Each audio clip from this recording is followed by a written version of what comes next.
Hello friends, आपका हमारे YouTube channel पर हार्दिक स्वागत है। आज हम लोग डिस्कस करेंगे पाइथागोरस त्रिक, जो कि परीक्षा की दृष्टि से काफ़ी महत्वपूर्ण है।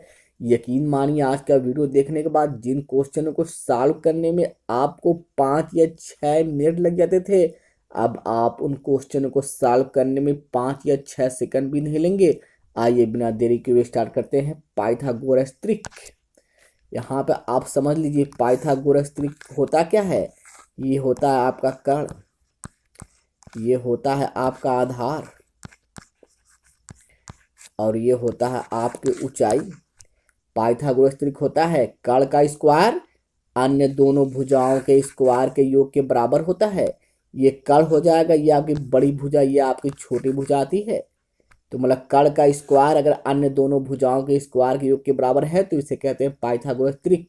पहला पाइथागोरस त्रिक आपके सामने है, 26, 24, 10। इसमें 26 आपका कर्ण हो जाएगा, 24 बड़ी भुजा, छोटी भुजा 10 हो जाएगी। दूसरा पाइथागोरस त्रिक आपका 25, 24 और 7 इसमें होगा। 24 बड़ी भुजा, 7 आपकी हो जाएगी 7 छोटी भुजा। आपका तीसरा पाइथागोरस त्रिक 17, 15, 8 है। 17 आपका कर्ण है, यहाँ पर 15 आपकी बड़ी भुजा, छोटी भुजा आपकी 8 हो जाएगी। इसके बाद आपका पाइथागोरस 13 है, बड़ी भुजा आपके 12 है, छोटी भुजा 5 हो जाएगी।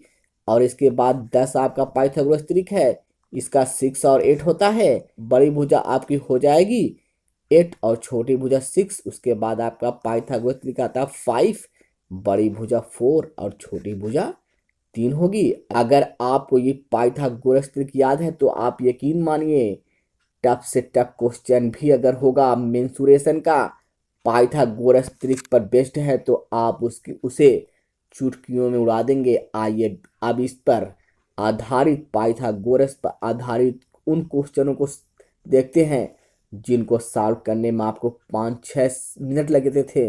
आज के बाद आपको 5-6 सेकंड भी नहीं लगेंगे। आइए पहला क्वेश्चन आपके सामने है। यहाँ आप देखिए, एक आयत का क्षेत्रफल वर्ग सेंटीमीटर क्या होगा। इसका विकर्ण 25 सेंटीमीटर है, इसकी एक भुजा 24। जैसे ही आप समझेंगे 25 तो आपके आंखों के सामने आना चाहिए पाइथागोरस त्रिक 24 और 7 का। बस आपसे पूछा है क्षेत्रफल, तो क्षेत्रफल क्या होता है, लंबाई गुणे चौड़ाई। तो बस दोनों का इंटू कर दीजिए, आपके सामने आपका उत्तर आ जाएगा। 7 चौके 28, 7 दूनी 14, 14 और 2 के 9, 16, 168। यही आपका आंसर होगा, जो कि ऑप्शन नंबर 2। आइए अब अगला क्वेश्चन देखते हैं। आइए अब दूसरा क्वेश्चन देखते हैं। एक आयताकार मेज के ऊपरी सतह का परिमाप 28 मीटर और इसका क्षेत्रफल 48 मीटर स्क्वायर है, तो मेज के विकर्ण की लंबाई क्या होगी। आइए अब सपोज कर लीजिए ये आपका एक आयताकार मेज है। यहाँ पर आप देखिए परिमाप होता है चारों भुजाओं की लंबाई का योग। ये भुजा, ये भुजा, ये भुजा, ये भुजा। जब भी आपको परिमाप पे बेस्ड कोई क्वेश्चन मिल जाए तो आप उसका अर्ध परिमाप निकाल लीजिए। अर्ध परिमाप में क्या होता है, एक लंबाई और एक चौड़ाई का योग। यहाँ पर यहाँ पर आप देखिए, अगर परिमाप 28 मीटर दिया, पहले आप इसका अर्ध परिमाप निकाल लीजिए। 2 से भाग करेंगे तो आपका हो जाएगा 14।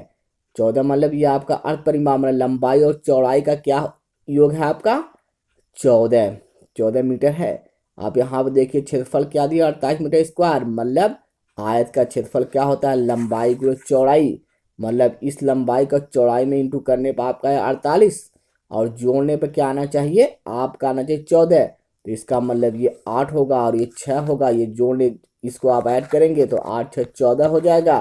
आप जब इसको इंटू करेंगे तो 8 6 के 48 हो जाएगा। अब जब 8 और 6 का पाइथागोरस त्रिक क्या होता है, 10। 8 और 6 का पाइथागोरस त्रिक क्या होता है, 10। मतलब आपकी कर जो हो जाएगी 10 मीटर की हो जाएगी। यही आपका आंसर होगा, जो कि ऑप्शन नंबर 3 है। एक त्रिभुज के परिमाप 30 सेंटीमीटर, इसका क्षेत्रफल 30 सेंटीमीटर स्क्वायर है। यदि त्रिभुज के सबसे बड़ी बड़ी भुजा की लंबाई 13 सेंटीमीटर है, यदि त्रिभुज की सबसे बड़ी भुजा की लंबाई 13 सेंटीमीटर, त्रिभुज की सबसे छोटी भुजा क्या होगी। आपको बस पाइथागोरस अगर त्रिक याद है, 13 13 का क्या होता है, 12 और 5। ये 12 बड़ी भुजा हो जाएगी, छोटी भुजा 5। यही आपका आंसर होगा, जो कि ऑप्शन नंबर 2 है। यदि किसी वृत्त के केंद्र से 12 सेंटीमीटर की दूरी पर स्थित जीवा की लंबाई 10 सेंटीमीटर, वृत्त का व्यास क्या होगा? आप सपोज कीजिए ये आपका एक वृत्त है, ये आपका केंद्र है और ये आपकी एक जीवा है। ये आपके केंद्र से दूरी है और यहाँ पे ये आपका है वृत्त की त्रिज्या। ये देखिए ए और बी आपका क्या है? वृत्त की जीवा। यहाँ पे केंद्र से जब आप लंब डालेंगे तो केंद्र से जीवा पर डाला गया लंब जीवा को समद्विभाजित करता है।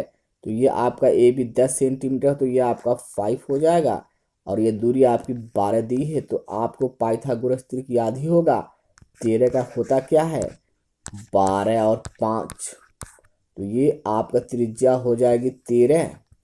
और जब आपको बस एक पॉइंट और याद होना चाहिए, अगर आपकी त्रिज्या 13 है तो उसका व्यास क्या होगा? 26, क्योंकि व्यास बराबर होता है त्रिज्या का दूना। तो 13 का आप जब दूना करेंगे 13 दूना 26, यही आपका आंसर होगा, जो कि ऑप्शन नंबर 2 है। आइए अब अगला क्वेश्चन देखते हैं। एक आयत के विकर्ण की लंबाई 25 सेंटीमीटर है। यदि इसका क्षेत्रफल 168 वर्ग सेंटीमीटर है तो आयत की लंबाई क्या होगी? विकर्ण आपका 25 दिया है, तो 25 से आपका क्या क्या पाइथागोरस त्रिक होता है? 24 और 7, तो यही आपकी लंबाई होगी 24। बस इससे ज़्यादा आपको सोचना नहीं है, यही आपका आंसर होगा, जो कि ऑप्शन नंबर 2 है। आइए अगला क्वेश्चन देखते हैं। एक समकोण त्रिभुज का परिमाप 12 सेंटीमीटर है और उसका विकर्ण 5 सेंटीमीटर। त्रिभुज का क्षेत्रफल क्या होगा? अगर आपका विकर्ण 5 दिया है तो आपकी अन्य दो भुजाएं क्या होंगी? 5 4 3। पाइथागोरस त्रिक 5 4 3 का होता है और समकोण त्रिभुज का क्षेत्रफल क्या होता है? 1/2 आधार गुणे ऊंचाई। ये आपका आधार 4 हो जाएगा, ऊंचाई 3, तो ये 2 दूनी 4, 2 तिहैया 6 मीटर स्क्वायर होगा, यही आपका आंसर होगा, जो कि ऑप्शन नंबर 1। समकोण त्रिभुज का क्षेत्रफल 1/2 गुणे आधार गुणे ऊंचाई। बस आपने दिमाग में फिट कर लिए, समकोण त्रिभुज का क्षेत्रफल क्या होता है? 1/2 गुणे आधार गुणे ऊंचाई। तो बस यही 2 दूनी 4, 2 3 6, यही आपका अच्छा आंसर होगा, जो कि ऑप्शन नंबर 1 है। आइए अगला क्वेश्चन देखते हैं। एक त्रिभुज की भुजा की लंबाई 5 सेंटीमीटर, 12 सेंटीमीटर, 13 सेंटीमीटर, उसका क्षेत्रफल क्या होगा? यहाँ पर देखिए 13, 12 और 5 से एक पाइथागोरस त्रिक बनता है और समकोण त्रिभुज का क्षेत्रफल क्या होता है? 1/2 गुणे आधार गुणे ऊंचाई। आपका आधार 12 है, ऊंचाई आपकी कितनी होगी? 5, तो 2 छक्के 12, 6 पंजे 30, 30 मीटर स्क्वायर, यही आपका आंसर होगा, जो कि ऑप्शन नंबर 1 है। आइए अगला क्वेश्चन देखते हैं। एक आयताकार खेत की विकर्ण लंबाई 17 मीटर। बस जैसे ही आप 17 देखेंगे तो आपको एक ही बात याद होना चाहिए, पाइथागोरस त्रिक। 17 का होता है 15 और 8, और आपसे पूछा है क्षेत्रफल, तो 15 8 120, क्योंकि आग का क्षेत्रफल होता है लंबाई गुणे चौड़ाई, 15 8 120। बस यही आपका आंसर होगा, जो कि ऑप्शन नंबर 2 है। आइए अगला क्वेश्चन देखते हैं। एक त्रिभुज की भुजाएं क्रमशः 3 सेंटीमीटर, 4 सेंटीमीटर, 5 सेंटीमीटर, उसका क्षेत्रफल क्या होगा? जैसे ही आप 5 4 3 देखते हैं तो आपको बस याद आ जाना चाहिए, क्या ये पाइथागोरस त्रिक है?